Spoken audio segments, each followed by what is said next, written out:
Mga kababayan nating seniors, kung kayo ay 60 o 65 pataas at nag-aalala pa rin sa kinabukasan ng inyong pensyon, pakinggan niyo po muna ito hanggang dulo dahil maraming bagong balita na kailangan ninyong malaman ngayong Nobyembre at Disyembre 2025.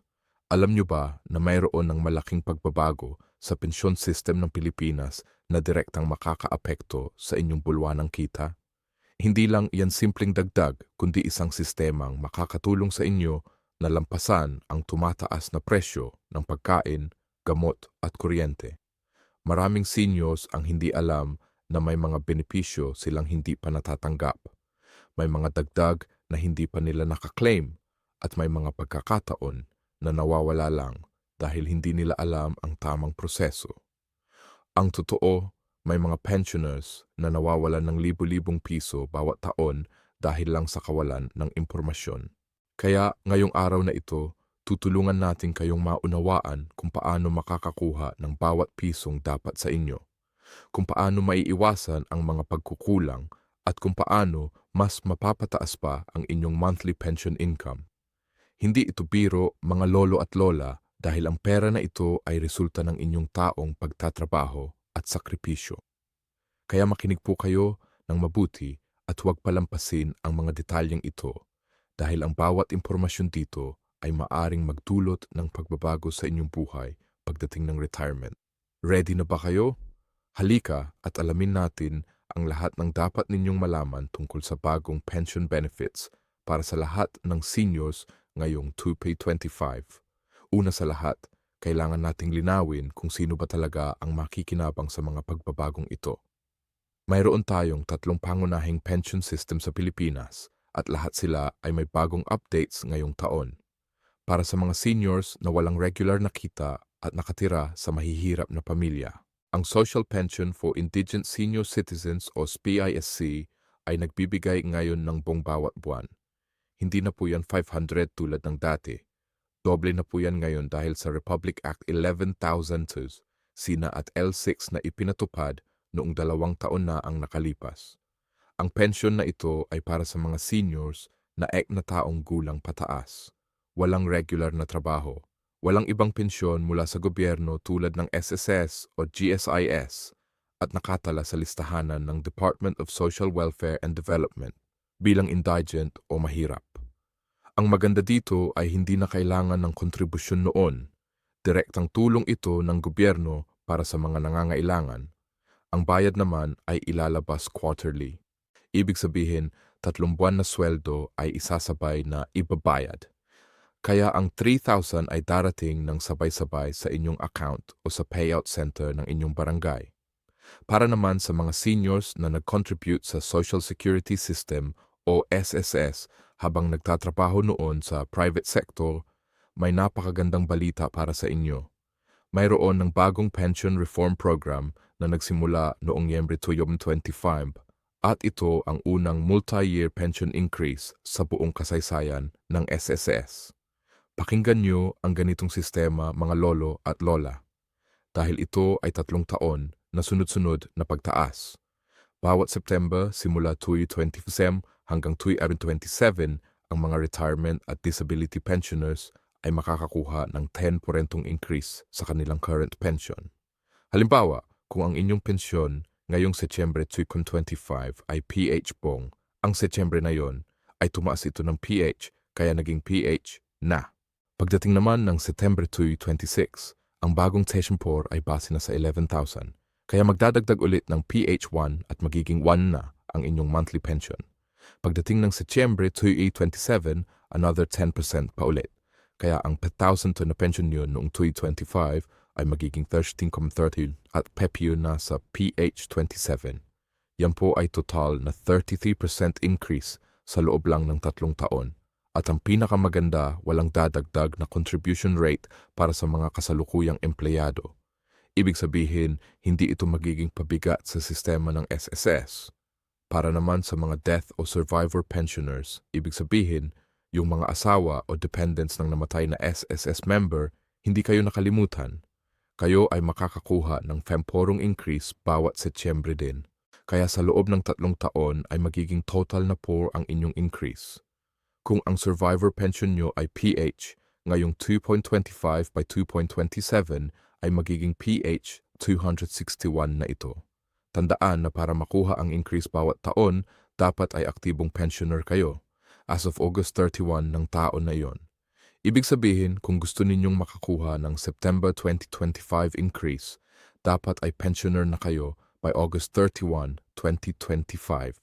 Ang proseso naman ay automatic. Walang kailangang i-apply o i-fill up na form. Direktang madadagdag ito sa inyong existing pension na idinideposit sa inyong bank account. Ang average pension ng SSS retires bago pa ang reform na ito ay aabot sa 4 PEVI na tarife at pagkatapos ng 3 taon increase, ito ay aabot na sa 6 na 5 at PP8, kaya malaki talaga ang improvement dito. Ngayon naman para sa mga government employees na nag-retire, ang Government Service Insurance System o GSIS ay may sariling sistema ng pensyon. Ang minimum pension ng GSIS ay PH5 ngayon para sa qualified old age pensioners at ito ay mas mataas kaysa dati na 3,000 lang. May mga kumakalat na balita online tungkol sa CH5 na monthly pension boost. Pero kailangan nating maging maingat dito dahil walang official circular mula sa GSIS na nagko-confirm ng ganyang specific na halaga. Ang totoo ay ang GSIS ay gumagamit ng percentage-based increases o targeted adjustments based sa contribution history at years of service ng bawat retiree, hindi flat amount para sa lahat. Kung may pagbabago man sa GSIS pension, ito ay i-announce formally through official GSIS circulars at hindi sa social media. Ang payout date naman ng GSIS pension ay bawat ikawalong ng buwan at kung weekend o holiday ang ikawalo, usually ay nauna ng 1 araw o 2 ang payout. Ang importante ay i-check ninyo ang inyong bank account tuwing 7th o ng buwan para makita kung dumating na ang inyong pension. At kung may adjustment man, makikita nyo rin agad yon sa inyong payout slip. Ngayon, usapan naman natin ang mga hidden benefits na maraming seniors ang hindi alam. Unang-una, may year-end cash gift ang GSIS pensioners bawat December at ito ay i-announce nila tuwing late November o early December kung sino ang qualified at magkano ang makukuha. May mga seniors din na qualified both sa SSS at GSIS kung nagkaroon sila ng trabaho sa both private and government sectors sa buong career nila. Kung may at least 120 contributions kayo sa SSS, at least 15 years of service sa GSIS, maari kayong mag-apply para sa both pensions independently. Hindi ito merger ng dalawang sistema pero may coordination na ngayon para mas mabilis ang processing ng totalization claims kung partial lang ang inyong contribution sa isa sa dalawa. Ang totalization ay ang proseso na pinagsasama ang inyong contributions from both systems para ma-qualify kayo sa pension kahit hindi complete ang contributions niyo sa isa. Halimbawa, kung meron kayong 13 taon sa SSS at 12 taon sa GSIS, pwede kayong mag-totalize para ma-qualify sa pension. Pero ang babayaran sa inyo ay proportionate lang base sa actual contributions ninyo sa bawat sistema. Sunod na importante, maraming seniors ang hindi alam ang tungkol sa senior citizen discount at VAT exemption privileges. Lahat ng seniors na 60 anyos pataas ay may karapatan na makakuha ng 20% diskwento at exemption from VAT sa mga basic at prime commodities sa medicines, medical at dental services, diagnostic at laboratory fees at kahit sa professional fees ng private health workers. May karapatan din kayong makakuha ng priority lane sa mga bangko, supermarket, hospitals at government offices. Ang problema, maraming establishments ang hindi sumusunod dito o kulang sa kaalaman. Kaya importante na magdala kayo palagi ng valid senior citizen ID o OSCAID at huwag mahiyang mag-demand ng inyong karapatan. Kapag tumanggi ang isang establishmento, maaari kayong magreklamo sa Office of Senior Citizens Affairs sa inyong city o municipality. Kailangan din nating pag-usapan ng mga possible reductions o kluba na maaaring makaapekto sa inyong pensyon. Para sa DSWD Social Pension na PH1000, ito ay may annual review bawat 2 taon ng Congress. Kaya posible na maapektuhan ang budget nito kung may mga fiscal constraints ang gobyerno.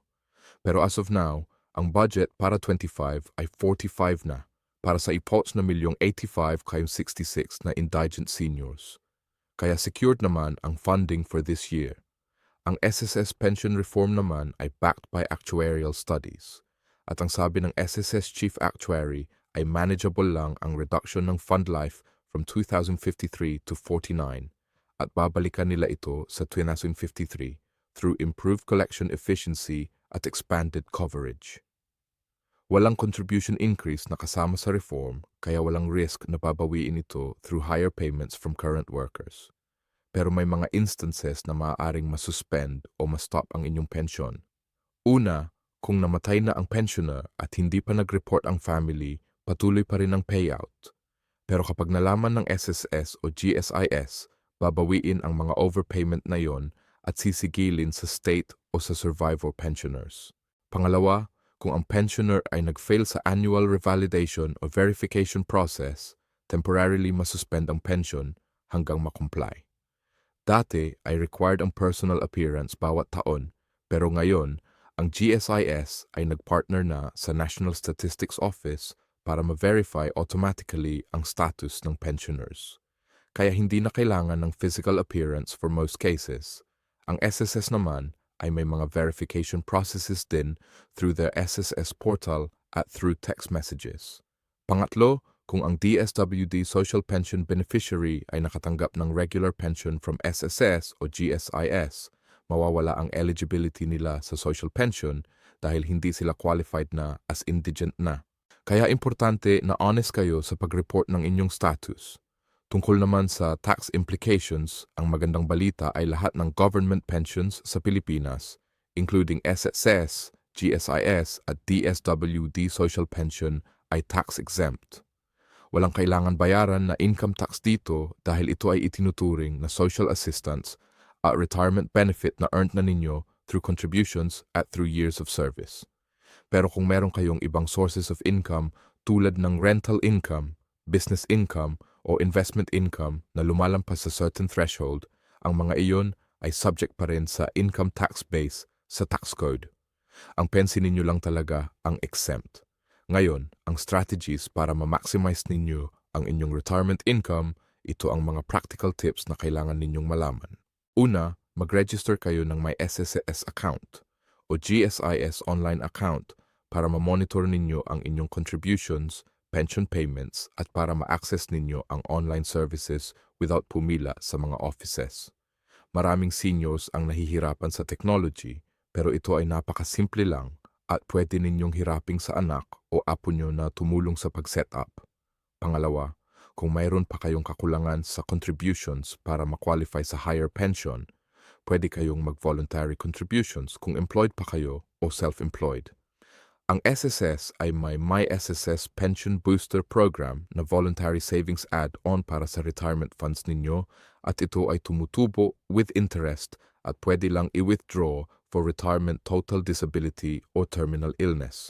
Pangatlo, kung asawa ninyo ay may pension din, plan ninyo carefully kung sino ang primary beneficiary at sino ang dependent para ma-maximize ang survivor benefits in case na may mangyari sa isa.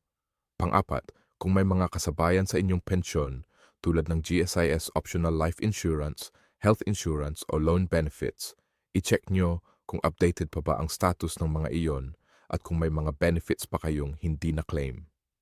Maraming seniors din ang hindi alam na pwede silang mag-apply para sa housing loans from GSIS or SS even after retirement.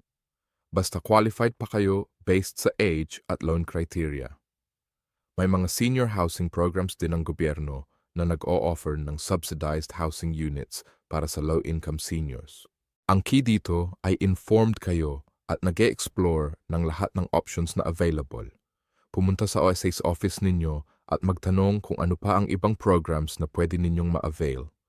Maraming local government units ay nag-offer din ng additional cash assistance para sa seniors, free medical check-ups, free medicines through DSWD o Department of Health programs at transportation discounts. Pag-usapan din natin ang practical tips kapag pupunta kayo sa SSS o GSIS offices. Una, Mag-schedule kayo ng appointment online kung maaari para hindi kayo maghintay ng mahabang oras. Ang SSS at GSIS ay nag-implement na ng appointment system through their websites. Pangalawa, magdala kayo ng complete documents in photocopy at original para hindi kayo uli-ulitin. Kasama dito ang valid IDs, birth certificate, marriage certificate kung applicable, ITR o proof of income, bank statements at kung ano pa mang supporting documents based sa transaction ninyo. Pangatlo, kung mahina na ang katawan nyo o bedridden, pwede kayong mag-authorize ng representative through a notarized special power of attorney para sila ang pumunta sa office para sa inyo. May mga seniors din na hindi makakuha ng pension dahil hindi nila alam na expired na ang ID nila o mali ang details sa records. Kaya regular na i-check at i-update ang inyong personal information sa database ng SSGSIS. Tandaan din na ang payout schedule ay importante. Ang SSS ay nag-release ng pension monthly through direct bank deposit at ang date ay depende sa unang letter ng inyong surname. Usually, ang payout period ay from the 10th to the last day of the month. Ang GS naman ay tuwing ikawalo ng buwan. Kung delayed ang inyong pension o hindi dumating ng more than isang buwan, tumawag agad sa hotline o pumunta sa branch para mag-follow up. May mga instances na na-stop ang pension dahil sa technical issues o verification requirements na hindi nyo alam. Huwag hayaan na lumipas ang maraming buwan bago kayo nag-follow up kasi mahirap na humabol ng missed payments. Para sa mga papalapit pa lang na seniors na malapit ng mag-60 o mag-retire, mag-plan kayo ng maaga. At least 1 year before retirement, magpunta na kayo sa SSS o GSIS para i-verify ang inyong records at malaman kung qualified na ba kayo at magkano ang magiging pension ninyo. Kung may kakulangan sa contributions, pwede pa kayong mag-contribute ng voluntary para tumaas ang pension nyo. Kung employed pa kayo at hindi ka pa nagko-contribute ng maximum, consider na i-increase ang contribution level ninyo. Kasi ang pension computation ay based sa average monthly salary credit o AMSC. Kaya mas mataas ang contributions, mas mataas din ang pension. Ang SSS pension formula ay ng average AMSC niyo plus additional computation based sa years of service at contributions. Kaya malaki ang impact ng pag-i-increase ng contributions habang maaga pa. Huwag din kayong mag-atubili na magtanong o humingi ng tulong. Maraming seniors ay nahihiya magtanong o nag-iisip na masyadong complicated ang proseso. Pero ang totoo ay may mga support systems na available.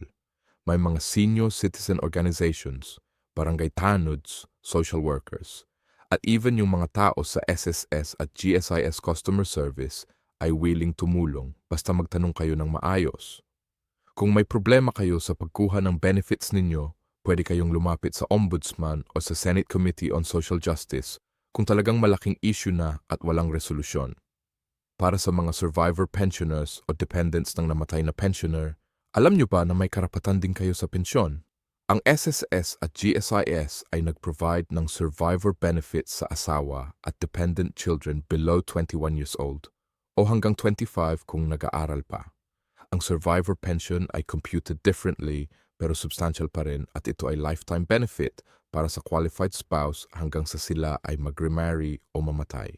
Para maklaim ito, kailangan ninyong mag-submit ng death certificate ng deceased member, marriage certificate, birth certificates ng mga dependent children at iba pang supporting documents. Ang processing time ay usually 1 to 3 months depende sa completeness ng documents. May mga bagong developments din para sa mga centenarians o mga seniors na umabot na sa 100 taong gulang.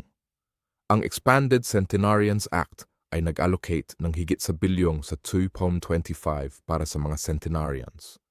Bawat centenarian ay makakatanggap ng PH-1000 cash gift mula sa gobyerno sa pagdating ng 100 taong gulang at ito ay additional pa sa regular pension nila.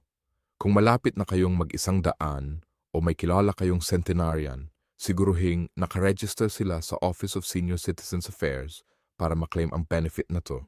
Sa pagtatapos, mga lolo at lola, ang mensahe ko sa inyo ay simple.